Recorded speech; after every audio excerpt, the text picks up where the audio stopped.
Hello friends, आपका स्वागत है अपनी पाठशाला चैनल में। ये वाला वीडियो ऑपरेटिंग सिस्टम के लिए बनाया गया है। ऑपरेटिंग सिस्टम की बेसिक जो प्रोसेस है वो है बूटिंग। तो इसको ऑपरेटिंग सिस्टम का पार्ट 1 भी कह सकते हैं, या फिर ये भी कहा जा सकता है कि ऑपरेटिंग सिस्टम का बेसिक इंट्रोडक्शन है आप लोगों के लिए। तो बूटिंग की अगर हम बात करें तो बूटिंग क्या होता है, बूटिंग की पूरी डिटेल्स इस लेक्चर में हमने कवर की है इस वीडियो के अंदर। अगर आप लोगों ने हमारा चैनल सब्सक्राइब नहीं किया है तो चैनल को सब्सक्राइब जरूर कर लीजिएगा, नोटिफिकेशन भी इनेबल कर लीजिएगा। एसओ के पेपर के पहले पहले हमारी पूरी कोशिश रहेगी कि हम सारा का सारा मटेरियल आपको एज ए वीडियो डिलीवर कर दें। तो बूटिंग स्टार्ट करते हैं। बूटिंग की अगर हम बात करें तो बूटिंग होता क्या है, जब भी हम कंप्यूटर या लैपटॉप का पावर बटन प्रेस करते हैं तो कोई प्रोसेसिंग स्टार्ट होती है। वो प्रोसेसिंग जो है वो थोड़ा सा टाइम लेती है, उसके बाद में आपकी विंडोज़ लोड होना शुरू होती है। आप लोगों ने अगर ध्यान दिया हो तो देखा भी होगा कि डेस्कटॉप जब हमको दिखाई देने लगता है तब तक की जो प्रोसेस है, पावर बटन दबाने से लेके डेस्कटॉप के अपीयर होने तक की जो प्रोसेस है, उस प्रोसेस को बूटिंग प्रोसेस कहा जाता है।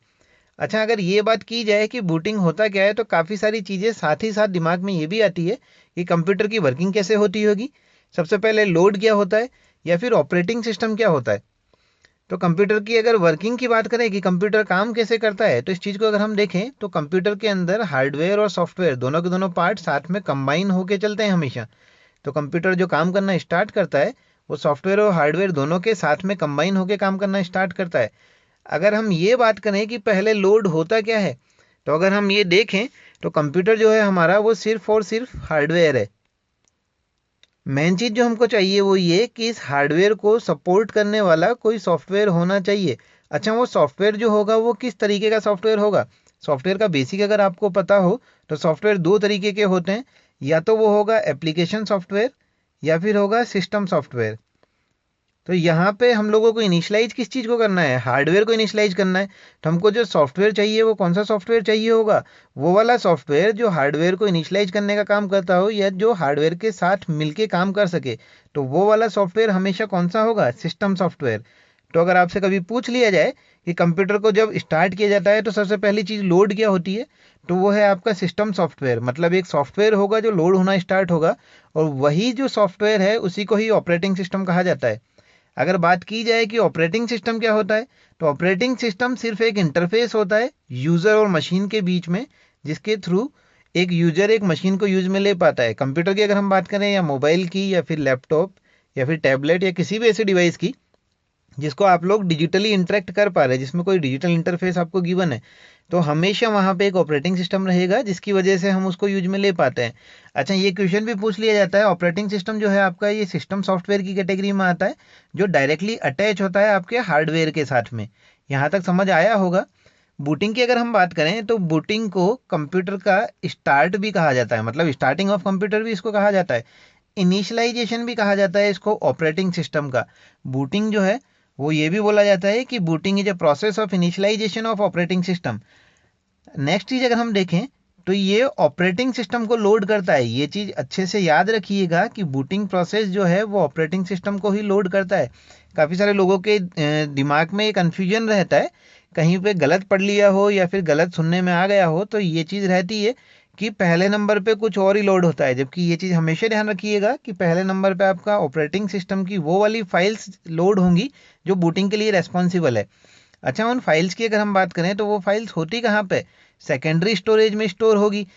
हम लोगों ने देखा होगा कि जब भी विंडोज़ या फिर कोई सा भी ऑपरेटिंग सिस्टम हम लोग इंस्टॉल करते हैं तो वो हमेशा हार्ड डिस्क ड्राइव के अंदर जाके इंस्टॉल होता है। तो वो अगर रन हो रहा होगा तो कहाँ पे आएगा, रैम के अंदर। जब भी हम कंप्यूटर का पावर बटन स्टार्ट करेंगे तो सेकेंडरी मेमोरी के अंदर बूटिंग की जो फाइल्स स्टोर्ड है वो फाइल्स रैम के अंदर आके आके और एग्जीक्यूट होना स्टार्ट होती है, तब जाके आपका बूटिंग प्रोसेस इनिशियलाइज होता है। उसके बाद बूटिंग की फाइल जब एक एक करके इनिशियलाइज होना स्टार्ट होती है तो हमारा ऑपरेटिंग सिस्टम रनिंग प्रोसेस में आ जाता है। अगर पार्ट्स ऑफ बूटिंग की बात करें, बूटिंग जो है ये अकेला सिंगल प्रोसेस नहीं है। इसके अंदर अलग अलग 3 पार्ट होते हैं जिससे बूटिंग आपका जो है वो सक्सेसफुल होता है। पहला वाला जो पार्ट है वो है पोस्ट।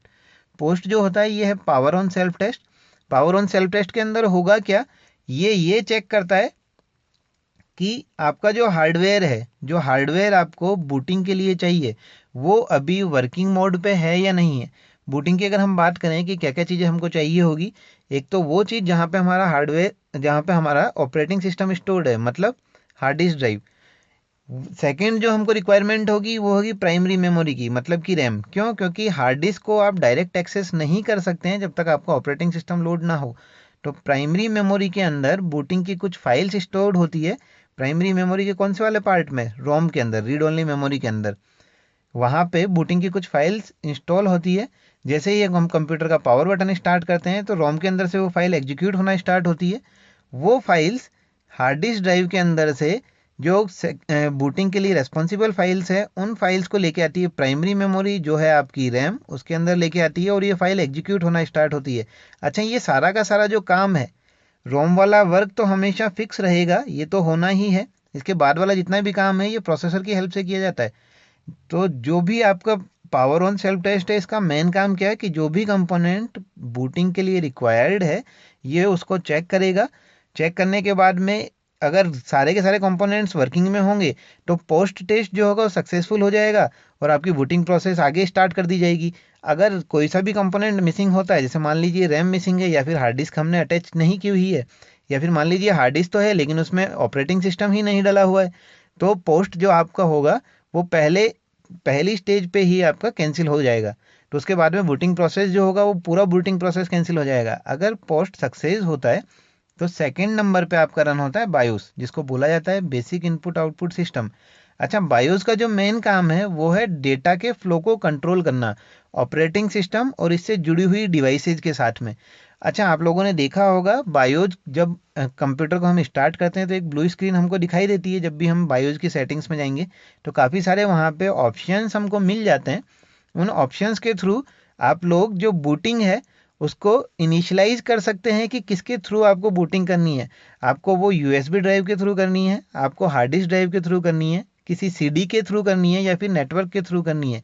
तो बायोस जो होता है ये आपको कुछ फीचर्स प्रोवाइड कराता है जिसके थ्रू आप उन डिवाइसेज को यूज में ले पाते हैं जो ऑपरेटिंग सिस्टम के साथ में कनेक्टेड है, मतलब उन दोनों के बीच में डेटा फ्लो ये स्टार्ट कर देता है। नेक्स्ट अगर देखें तो नेक्स्ट है आपका बूट लोडर। बूट लोडर की अगर हम बात करें तो ये एक सॉफ्टवेयर प्रोग्राम है। सॉफ्टवेयर प्रोग्राम है मतलब क्या कि ये कहीं ना कहीं पे स्टोर होगा। अच्छा, ये जो बूट लोडर है आपका, ये स्टोर होता है आपका जो टेम्परेरी मेमोरी है उसमें तो होगा नहीं, क्योंकि टेम्परेरी तो डिलीट हो जाएगी हर बार। ये परमानेंट मेमोरी के अंदर स्टोर होता है। अच्छा, बूट लोडर जो है, बूट लोडर का काम क्या होता है? जो ऑपरेटिंग सिस्टम की फाइल्स आपकी हार्ड डिस्क ड्राइव के अंदर स्टोर है, उन फाइल्स को ये प्राइमरी मेमोरी में लेके आएगा और उनको एग्जीक्यूशन उनका स्टार्ट कर देगा। जब वो फाइल्स, कौन सी वाली फाइल्स? बूटिंग वाली फाइल्स। जब वो फाइल्स एग्जीक्यूट होना स्टार्ट होंगी तो धीरे धीरे आपका ऑपरेटिंग सिस्टम लोड होना स्टार्ट हो जाएगा। तो बूट लोडर का काम क्या है कि ये एक ऐसा प्रोग्राम है जो सेकेंडरी मेमोरी के अंदर से बूटिंग की नेसेसरी फाइल्स को प्राइमरी मेमोरी में लेके आता है और उनका एग्जीक्यूशन स्टार्ट करता है। जैसे ही एग्जीक्यूशन स्टार्ट हुआ, एक एक फाइल एग्जीक्यूट होना स्टार्ट होगी, आपका बूटिंग प्रोसेस चलना स्टार्ट रनिंग में आ जाएगा। जैसे ही बूटिंग प्रोसेस पूरा कंप्लीट हुआ, आपको डेस्कटॉप दिखाई देने लगता है, मतलब बूटिंग वहाँ पे कंप्लीट हो चुका है। विंडोज़ की अगर हम बात करें तो बूट लोडर जो है एक सॉफ्टवेयर प्रोग्राम है, अभी जस्ट हमने डिस्कस किया। तो विंडोज़ की अगर हम बात करें तो विंडोज़ में बूट MGR, बूट मैनेजर नाम से बूट लोडर होता है। NTLDR लोडर भी होता है, इसको न्यू टेक्नोलॉजी लोडर भी कहा जाता है। बूट स्ट्रैप लोडर भी होता है। ये तीनों के तीनों जो हैं, ये तीनों के तीनों आपके विंडोज़ के बूट लोडर है। Boot MGR, boot manager loader भी कहा जाता है इसको। NTLDR, न्यू टेक्नोलॉजी लोडर भी कहा जाता है, या फिर बूट स्ट्रैप लोडर। सबसे ज़्यादा जो अभी यूज में लिया जाता है वो NTLDR है। कभी आप लोगों ने देखा भी होगा कि आपका ऑपरेटिंग सिस्टम रन नहीं हो पाता है, एक एरर मैसेज आपको शो हो रहा होता है NTLDR मिसिंग। मतलब कि क्या, आपका जो न्यू टेक्नोलॉजी लोडर है वो किसी रीजन की वजह से या किसी वायरस आ जाने की वजह से वो डिलीट हो चुका है। लिनक्स बेस्ड ऑपरेटिंग सिस्टम की या फिर यूनिक्स ऑपरेटिंग सिस्टम की अगर हम बात करें तो यहाँ पे जो आपके लोडर्स हैं, बूट लोडर्स, वो दो हैं आपके। या तो वो होगा लिनक्स लोडर, LILO, ये पहले यूज में लिया जाता था, अब इसको यूज में नहीं लिया जाता। या फिर होगा आपका grub, grand unified boot loader. अच्छा, आप लोगों ने देखा भी होगा कि अगर आप सिस्टम को ड्यूल बूट मोड पे रखते हैं तो वहाँ पे लिखा हुआ आता है हमेशा ग्रब इज लोडिंग। ग्रब जो होगा वो ग्रब आपको फैसिलिटी प्रोवाइड कराता है कि आप अपने सिस्टम को ड्यूल बूट मोड पे रख सकते हैं। तो लिनक्स बेस्ड ऑपरेटिंग सिस्टम या फिर यूनिक्स ऑपरेटिंग सिस्टम के अंदर या तो लिनक्स लोडर होगा या फिर ग्रांड यूनिफाइड बूट लोडर होगा। अच्छा, बूटिंग के टाइप की अगर हम बात करें तो बूटिंग जो है वो दो तरीके से होती है। या तो बूटिंग आपकी होगी जिसमें कंप्यूटर को आपने बटन को प्रेस करके स्टार्ट किया है। पहली वाली तो बूटिंग ये हो गई कि आपने कंप्यूटर का पावर बटन प्रेस किया और कंप्यूटर आपका स्टार्ट होना शुरू हो गया। दूसरी वाली बूटिंग कौन सी होगी कि जैसे मान लीजिए आपका कंप्यूटर रनिंग में है, आपने किया क्या कि उस कंप्यूटर को, चलते हुए कंप्यूटर को रीस्टार्ट कर दिया। मतलब या तो आपकी बूटिंग जो होगी वो सॉफ्ट बूटिंग होगी। सॉफ्ट बूटिंग के अंदर आपकी जो ऑपरेटिंग सिस्टम है वो अभी रनिंग में है, आपने कंप्यूटर को रीस्टार्ट किया। ये किसके थ्रू किया जाता है? सॉफ्टवेयर के थ्रू किया जाता है। कंप्यूटर को जो रिस्टार्ट करते हैं हम लोग, स्टार्ट मेन्यू में जाके रिस्टार्ट बटन पे क्लिक करके, तो ये सॉफ्टवेयर के थ्रू करते हैं, तो इस चीज़ को कहा जाता है सॉफ्ट बूटिंग। अच्छा, ये वाली बूटिंग वार्म बूटिंग भी कहलाती है। वार्म बूट क्यों कहा जाता है? इसको सिंपली हम ऐसे याद रख सकते हैं कि कंप्यूटर अगर हमारा रनिंग में है तो प्रोसेसर अभी हीट हो रहा होगा, प्रोसेसर हीट हो रहा है, इसलिए वार्म बूट इसको कहेंगे। सेकंड वाली जो बूटिंग का टाइप है, ये वो वाला टाइप जो आपका कंप्यूटर बंद पड़ा हुआ है, लैपटॉप या कंप्यूटर पहले से बंद है, आपने पावर बटन को प्रेस करके कंप्यूटर को स्टार्ट किया है, सारी की सारी फाइल्स लोड होंगी, इस वाली प्रोसेस को हार्ड बूटिंग कहा जाता है। हार्ड बूटिंग क्यों? क्योंकि आपने पावर बटन को प्रेस किया है।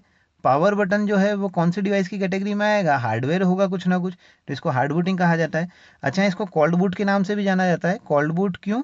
क्योंकि अगर आपका प्रोसेसर रनिंग में नहीं है तो वो नॉर्मल सी बात है कि हीट तो हो नहीं रहा होगा, क्योंकि अगर वर्किंग में होता तो हीट करता, वर्किंग में नहीं है तो मतलब कोल्ड होगा, तो इसलिए इसको कोल्ड बूट कहा जाता है। तो ये चीज़ ध्यान रखिएगा कि अगर कंप्यूटर को पावर ऑन या टर्न ऑन की बात आए तो वो हमेशा हार्ड बूट होगा, और कंप्यूटर की रीस्टार्टिंग की बात आए तो वो हमेशा सॉफ्ट बूट होगा।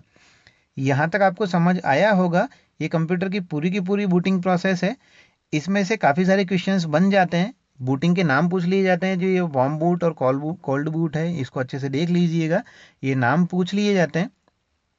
बाकी जो सॉफ्ट बूटिंग है और हार्ड बूटिंग है, ये भी अच्छे से याद कर लीजिएगा कि सॉफ्ट बूटिंग कब होगी। सॉफ्ट बूटिंग रीस्टार्टिंग के टाइम पे होती है, हार्ड बूट होगा आपका जब कंप्यूटर को पहली बार स्टार्ट किया जाता है। तो ये तो था बूटिंग के बारे में पूरा का पूरा डिटेल डिस्कशन। आपको ये वीडियो कैसा लगा हमें कमेंट करके ज़रूर बताइएगा। वीडियो को लाइक कीजिएगा अगर आपको पसंद आता है तो। चैनल को सब्सक्राइब जरूर कर लीजिएगा अगर आप लोगों ने नहीं किया है तो, क्योंकि आगे आने वाले वीडियो जितने भी हैं सारे के सारे आप लोगों के लिए काफ़ी इंपॉर्टेंट है। जल्दी से जल्दी हम लोग कोशिश करेंगे कि वो वीडियोज आप तक लाए जा सकें।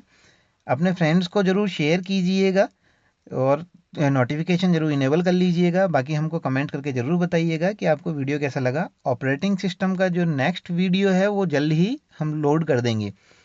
Thank you.